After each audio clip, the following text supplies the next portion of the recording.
Why did OBryan, one of the smoothest voices of 80s R&B and the official voice of Soul Train, go from national heartthrob to completely disappearing from music for nearly 20 years? How does someone who was handpicked by Don Cornelius, yes, that Don Cornelius, go from #1 hits, legendary slow jams, and major label contracts to absolute silence? And why are there still whispers about a secret fallout, a shelved album that never saw the light of day, and a personal relationship that people in the industry still won't talk about out loud? Because let's be real, something about OBryan's career never made sense. He had the looks, the voice, the deals, the legacy, and then, poof, gone.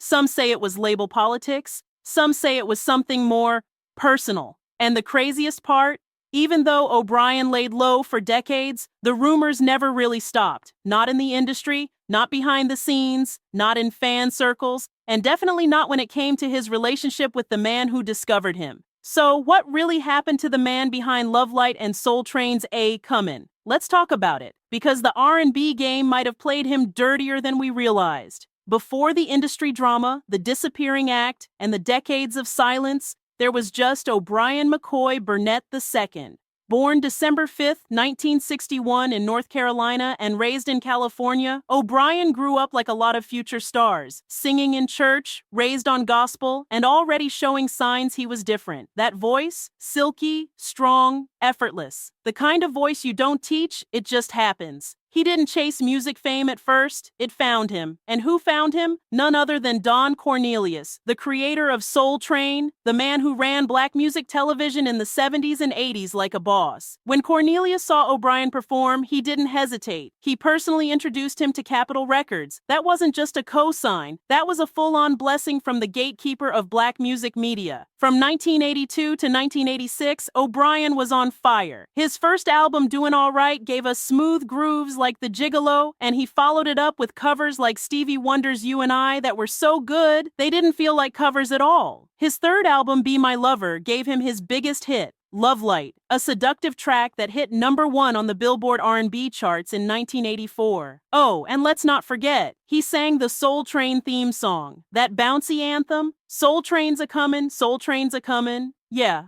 that was him. He wasn't just in the R&B lane, he was the R&B lane. Smooth vocals, sex appeal, and synth-heavy grooves that defined mid-80s black music. But here's the thing. When someone skyrockets that fast, people start whispering. And when that same person suddenly disappears, the whispers turn into rumors. And trust, OBryan's vanishing act left behind a lot of unanswered questions. When OBryan hit the scene, he didn't just debut, he arrived, fully polished, fully ready, like somebody skipped the warm-up and went straight to the main stage. And honestly, it's no surprise when your mentor is Don Cornelius. See, Cornelius wasn't just a TV host, he was a kingmaker. And when he vouched for OBryan, Capitol Records listened. They gave him the platform, and OBryan delivered. His debut album, Doin' Alright, dropped in 1982, and it was exactly that. All right?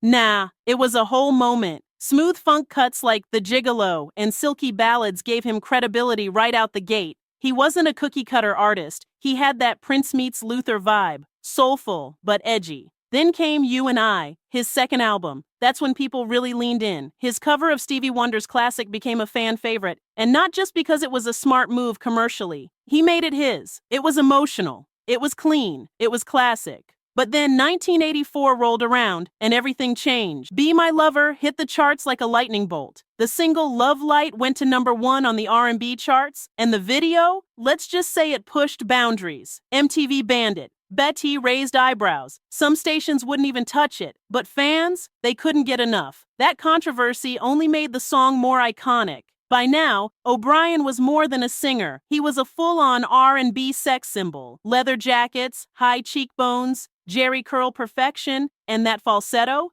deadly. He was also making noise with his theme song for Soul Train, which aired every Saturday across black households in America. Imagine having millions of people hear your voice as the intro to the culture's biggest show every single week. At this point, it looked like OBryan was being set up to be the next big thing. The labels were behind him. The charts were responding, the fans were loyal, but then something weird happened. Right when things should have gone next level, they went quiet, real quiet. And that's when people started wondering, what went wrong? Now this is where the story takes a turn, and not the kind that gets a happy ending, because just when OBryan was peaking, just when people expected him to cross over into global fame, he vanished. Not gradually, not with a farewell tour, just gone. Then came Third Stone Records. On paper, it sounded like a dream. A boutique label backed by heavyweights like Michael Douglas and music executive Richard Rudolph. They promised OBryan full creative control and a comeback moment. But just as he was gearing up to release what could have been his most personal project yet, the label imploded. No promotion, no release. The entire operation folded before his album could even drop. And here's the kicker. By that point, OBryan had already walked away from Capitol and burned bridges with industry contacts who could have helped. So when Third Stone crumbled, he had nowhere to go. That's the thing they don't tell you about the music business. It's not just about talent. It's about timing, alliances, and keeping your relationships intact. Once you're out, especially in the 80s and 90s, when there weren't platforms like YouTube or Instagram to relaunch yourself. If the labels stopped answering your calls, your career was done. And if we're being honest, OBryan was never the type to play the game. He wanted to make music, not chase headlines or kiss executive rings. But in a business built on egos and gatekeeping, that attitude gets you iced out real fast. So, did OBryan vanish because he wanted to? Or was he pushed out? Either way, he became one of the smoothest, whatever happened to, stories in R&B history, but the silence wasn't permanent. After nearly 2 full decades of silence, no music, no interviews, and no public appearances, OBryan re-emerged, quietly, like a whisper on the wind. In 2007, out of nowhere, he released an album called F1RST, his first project in 21 years. No major label backing, no splashy promo campaign, just pure R&B, done his way. And here's the thing, it was good, really good. Fans who'd grown up on Love Light and You and I were shocked, not just that he still had it, but that he came back at all. After everything, he still had the same silky tone, the same sensual vibe, the same grown man smoothness that made people fall in love with his music in the first place. But he wasn't trying to recapture the spotlight. He didn't care about the charts anymore. He was doing it for the music and for the fans who never stopped waiting. Since then, OBryan has stayed indie, kept things low-key, and focused on live performances and connecting with his loyal base. He's released occasional singles, teased projects, and made select appearances at old-school R&B concerts and festivals. And what's wild is his name still rings bells, especially for true fans of 80s soul and funk. There's a certain respect around his legacy, not just for what he did, but for how he handled the fall. No mess, no lawsuits, no tabloids, just silence and survival. He didn't flame out, he ghosted. And somehow that made his legend even stronger. In a genre full of crash and burn stories, OBryan's comeback was different. It wasn't loud, it wasn't flashy, it was grown.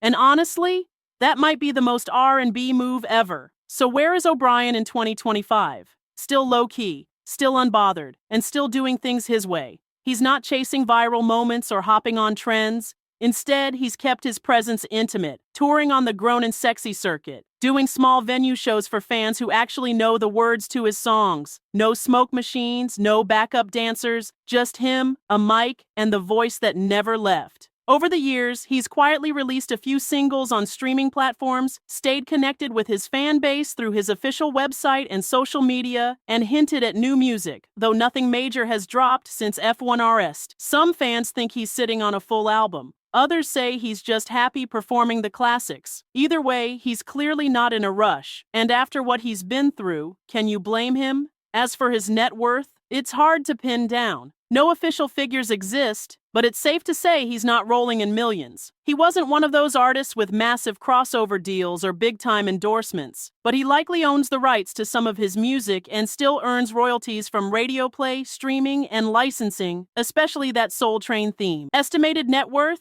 Probably in the low to mid 6 figures, modest, but comfortable. Enough to live well, perform when he wants, and stay out of the industry chaos. And honestly, that's the win. OBryan didn't sell out. He didn't chase fame. He disappeared, came back on his own terms, and built a quiet legacy without the circus. That kind of control in this industry, that's priceless. At the end of the day, OBryan will be remembered as one of R&B's smoothest enigmas, a man who had all the tools to become a household name, but somehow became a cult legend instead. He'll always be tied to the iconic Soul Train theme, his voice ringing through TV sets every Saturday like a celebration. He'll always be remembered for Love Light, The Gigolo, and that velvety falsetto that made you feel something even if you didn't know what it was. But he'll also be remembered for what didn't happen. The mainstream crossover that never came. The album that was shelved and never released. The rumors that swirled but were never addressed. The comeback that was quiet but powerful. He didn't play the game, and maybe that's why the game turned on him. Or maybe that's exactly why he survived it. OBryan's story isn't just about success or silence, it's about control. In an industry that eats its artists alive, he walked away with his voice, his peace, and his integrity intact. So yeah, he's not the name you hear at every R&B tribute, but for the fans who know, OBryan never left. And honestly, that might be the real legacy.